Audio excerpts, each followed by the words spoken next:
इस्लामाबाद की डायरी के साथ आप भी रहें बाखबर।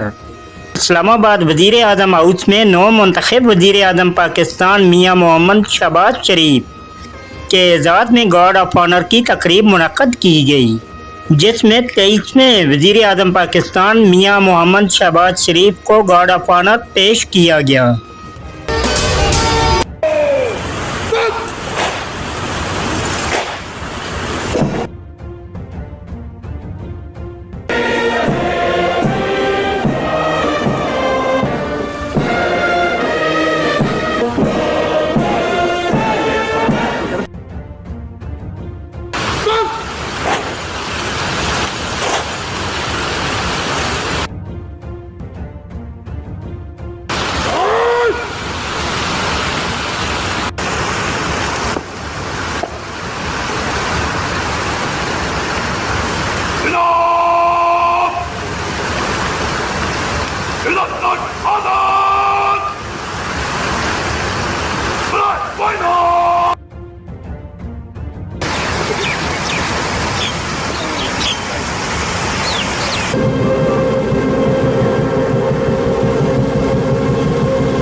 Sir?